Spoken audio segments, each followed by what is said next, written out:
ফলে ইতিহাস একদিকে যেমন আমাদের পক্ষে কথা বলছে, পাশাপাশি হচ্ছে আমাদের যে ভূমিকা সব মিলে আমরা আশাবাদী। আমরা ধর্ম বর্ণ নির্বিশেষে সবাইকে নিয়ে আমরা একসঙ্গে আগাবো।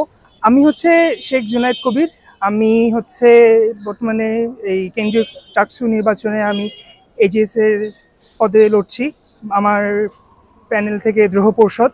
আমি হচ্ছে এখানে আঞ্চলিক সম্পর্ক বিভাগে 20-21 সেশনের শিক্ষার্থী। আর এটা যদি বলতে হয় যে আমি কেন এজিএস এ দাঁড়াচ্ছি, কারণ আমি মনে করি যে ক্যাম্পাসের হচ্ছে যে সকল সমস্যা, সেই সমস্যা নিয়ে আমি সবসময় সরব ছিলাম। আমি সবসময় কাজ করেছি। আমার হচ্ছে যে সংগঠন, আমি বাংলাদেশ ছাত্র ইউনিয়ন করি, কিন্তু ছাত্র ইউনিয়নের বাইরেও আমি হচ্ছে বিভিন্ন ধরনের ক্লাব করি। এছাড়া ডিপার্টমেন্টে বিভিন্ন ধরনের প্রোগ্রামের সাথে আমি ছিলাম, বিভিন্ন ধরনের সাংস্কৃতিক প্রোগ্রামের সাথে আমি ছিলাম। আমি হচ্ছে মাইম করতাম ক্যাম্পাসে। তো এই ধরনের প্রোগ্রামের মাধ্যমে আমি ক্যাম্পাসের যেই ধরনের সমস্যাগুলো বলি বা শিক্ষার্থীদেরকে হচ্ছে একতাবদ্ধ করার যে আমি মনে করি যে একটা উপায়, সেই উপায়ের মধ্যে আমি সবসময় ছিলাম। আর মনে করি যে ক্যাম্পাসে আবাসন সংকট, হ্যাঁ, নারী শিক্ষার্থীদের জন্য নিরাপত্তার সেল, মেডিকেলের জন্য যে বিভিন্ন ধরনের একটা আমরা সংকট দেখতে পাচ্ছি, সেই সংকটগুলোই হচ্ছে আমি মনে করি আমার যে প্যানেল এবং আমি সেই জায়গাগুলো থেকে কাজ করে যাব বলে আমি মনে করি। আমি মনে করি যে ক্যাম্পাস হচ্ছে আমাদের সবার, ক্যাম্পাসের সকল শিক্ষার্থীদের হচ্ছে আমাদের শিক্ষার্থী, আমরা সবার জন্যই কাজ করব। আমরা ধর্ম বর্ণ নির্বিশেষে সবাইকে নিয়ে আমরা একসঙ্গে আগাবো। আমরা মনে করি যে এখানে ধর্মের পরিচয় ঊর্ধ্বে গিয়ে আমরা যে একজন মানুষ, সেই হিসাবে হচ্ছে আমরা কাজ করব। এখানে ধর্মকে আমরা মুখ্য হিসেবে দেখছি না। আমাদের প্যানেল হচ্ছে সমাজতান্ত্রিক ছাত্রফ্রন্ট এবং বাংলাদেশ ছাত্র ইউনিয়ন সমর্থিত প্যানেল দ্রোহ পর্ষদ।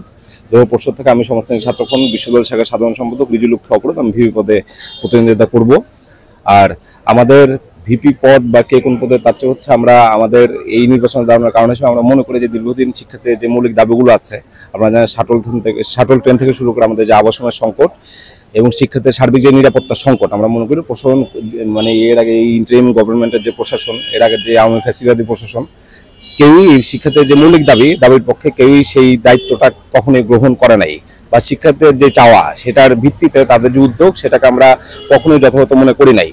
এবং পাশাপাশি যেই ছাত্র সংগঠনগুলো এখানে দীর্ঘদিন ধরে রাজনীতি করেছে, আমরা দেখেছি এর আগে ছাত্রলীগ তারা এখানে পেশশক্তির বলে বিভিন্ন রকমের সবগুলো হলগুলোতে কিভাবে দখলদারিত্ব চালিয়েছে, কিভাবে শিক্ষার্থীরা যখন কোনো যুক্তির দাবিতে এখানে দাঁড়িয়েছে তাদের উপর কিভাবে নির্যাতনভাবে হামলা করেছে।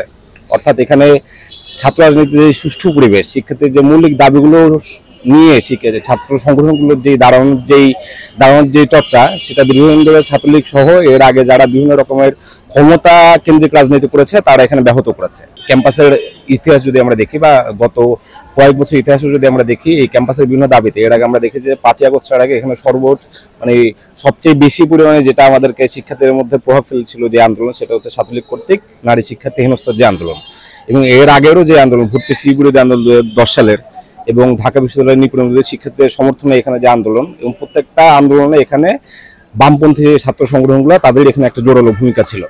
ফলে একদিকে হচ্ছে আমাদের একটা ভূমিকার জায়গা আছে, পাশাপাশি আমরা মনে করি যে সর্বশেষ যে চাকসু 1990 সালের যে চাকসু, সেখানেও আমরা দেখতে পাচ্ছি যে আমাদের বামপন্থী ছাত্র সংগঠন সমাজতান্ত্রিক ছাত্রফ্রন্ট থেকে এখানে জিএস নির্বাচিত হয়েছে কেন্দ্রীয় সংসদে। ফলে ইতিহাস একদিকে যেমন আমাদের পক্ষে কথা বলছে, পাশাপাশি হচ্ছে আমাদের যে ভূমিকা সব মিলে আমরা আশাবাদী।